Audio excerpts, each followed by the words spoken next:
Vous connaissez le branding, Madame la Ministre? C'est le championnat de France de football qui est devenu la Ligue 1 Conforama, le stade de l'OM rebaptisé Orange Vélodrome. Je suggère la même chose pour le palais présidentiel. On pourrait le renommer Élysée Sanofi.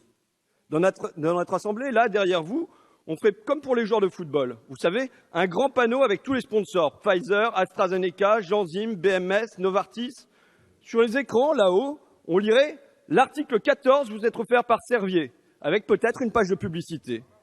Nos débats gagneraient en clarté. Les Français sauraient avec franchise pour qui se fait la loi. Pour eux ou pour Big Pharma. Vous comprenez pas pourquoi je raconte ça? Vous vous feignez de ne pas comprendre? Alors je vais revenir sur 3 jours. 3 jours cet été. 3 jours qui devraient faire scandale. Le dimanche 8 juillet à la radio, qu'entendait-on sur France Info? L'usine Sanofi de Mourinx, près de Pau, rejette dans l'atmosphère 190 000 fois plus de bromopropane, une substance cancérigène, 190 000 fois plus de bromopropane que les normes autorisées. 190 000 fois plus. Ces rejets duraient depuis des mois. Et en fait, d'après le préfet, depuis des décennies en catimini. Le lendemain, lundi 9 juillet, me parvient cette info. Le Dolder sera le soir même reçu par Emmanuel Macron à l'Élysée. Qu'est-ce que le Dolder? C'est un club très privé, voire secret, qui rassemble les 25 plus gros labos du monde, les Merck, les Pfizer, les Novartis. Et cette année, à Paris, c'est Olivier Brandicourt, le directeur général de Sanofi, qui préside. À quel coup de bol, on se dit.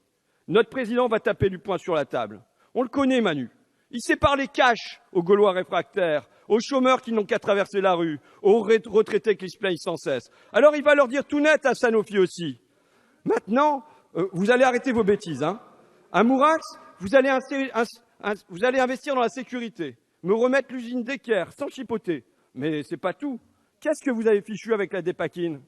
Vous saviez que chez le fœtus, la dépakine produit de l'autisme.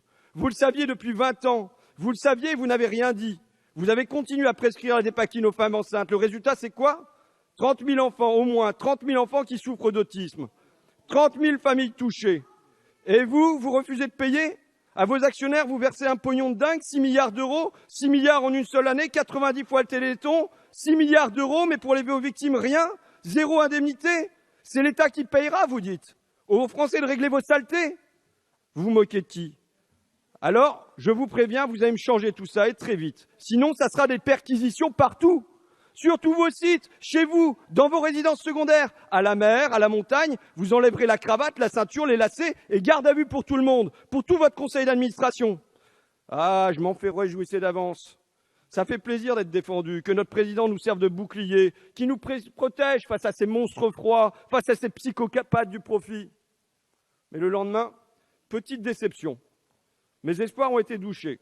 Qu'est-ce que j'ai trouvé le mardi 10 juillet dans les Échos? La mine réjouie, joviale, rayonnante d'Olivier Brandicourt, le directeur de Sanofi, avec ce titre « Les mesures du gouvernement sont très encourageantes ». Dans l'entretien, il détaillait la liste de ses bonnes affaires. Hausse des prix du médicament, fonds de recherche abondés par la BPI et surtout, réduction des délais pour les mises sur le marché. Et que trouve-t-on, comme par miracle, dans votre loi aujourd'hui? Article 14, réduction des délais pour les mises sur le marché. Malgré la dépakine, malgré le Mediator, malgré le Levothyrox, réduction des délais. Le Dolder a fait ses courses à l'Élysée et votre gouvernement a tout accepté.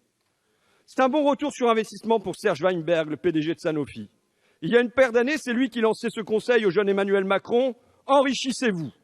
À son poulain, il a ouvert les portes de la banque Rothschild. Puis, pour la campagne, il a ouvert son carnet d'adresses et son carnet de chèques. En retour, à peine élu, Emmanuel Macron lui a ouvert ses bras. C'était en direct de l'Élysée sur BFM le jour de son intronisation. Le nouveau président de la République fendait la foule et embrassait le PDG. Pour ces crimes et délits, Sanofi n'est donc pas puni, vous les récompensez. C'est l'État complice, le président complice, le Premier ministre complice et vous, Madame la Ministre, complice. Complice de ces monstres froids, complice de ces psychopathes des profits, c'est Sanofi qui fusionne avec la Macronie.